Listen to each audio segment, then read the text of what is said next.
अस्सलामुअलैकुम दोस्तों, मेरा नाम उस्मान और आप देख रहे हैं साहिबुल उमामा।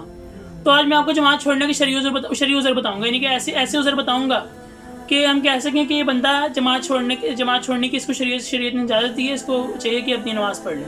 चलो शुरू करते हैं। तो पहला कि सख्त बारिश होना, यानी कि इतनी सख्त बारिश हो रही हो कि डर हो कि अगर घर से बाहर निकले तो कोई और नुकसान ना हो जाए, बीमारी ना हो जाए। और दूसरा कि रास्ते में बहुत ज़्यादा कीचड़ होना। और तीसरा कि सख्त सर्दी होना, यानी कि इतनी सख्त सर्दी हो कि बाहर निकलें तो कोई बीमारी लग जाने का खदशा ना हो, तो इतनी सख्त सर्दी होना।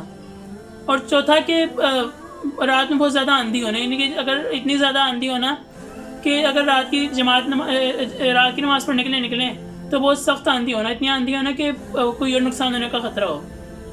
और पाँचवा कि सफ़र की रवानगी का वक्त होना, यानी कि जैसे ट्रेन के चलने का वक्त हो गया, जहाज़ की फ़्लाइट का वक्त हो गया, तो जब भी जमात छोड़ सकते हैं, अपनी नमाज़ पढ़ सकते हैं।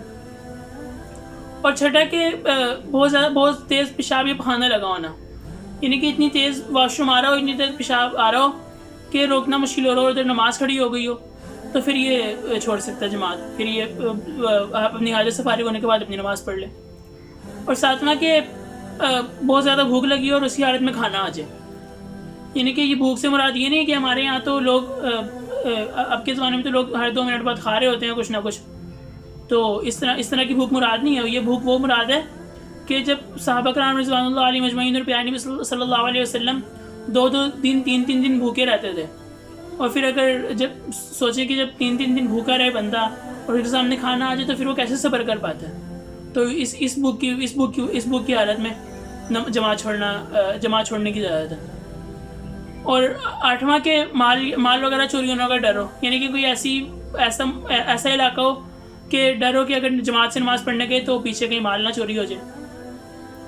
और नौवां के ऐसा बीमार हो कि चल फिर ना सके, यानी कि खुद चल फिर के मस्जिद ना जा सके, ऐसा बीमार हो। और 10वां के किसी ऐसे मरीज़ की तीमारदारी में लगा हो, कि किसी ऐसे मरीज़ का ख्याल रखने में लगा हो कि जिसकी बीमारी यानी कि बहुत सख्त हो, यानी कि जैसे कोई ऐसा मरीज़ है जिसका ख्याल रख रहा है, यानी कि कोई अगर उसको 1 मिनट भी छोड़ेगा तो कोई उसका नुकसान ना हो जाए, ऐसा बीमार है, ऐसा मरीज़ है, तो उस वक़्त भी जमात छोड़ सकता है।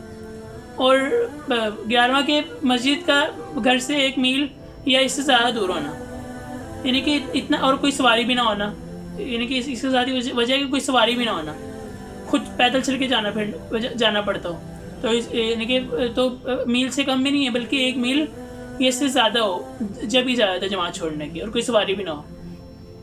और 12वां के खुद अपाहिज होना, यानी कि हाथ पाँव से अपाहिज है, चल फिर नहीं सकता, तो फिर भी जमात छोड़ने की इजाज़त है। तो ये वजह हैं कि जिनसे कोई बंदे को ये वजह हो गई, इनमें से कोई वजह हो गई, इनमें से कोई उधर पेश आ गया तो बंदा जमात छोड़ सकता है।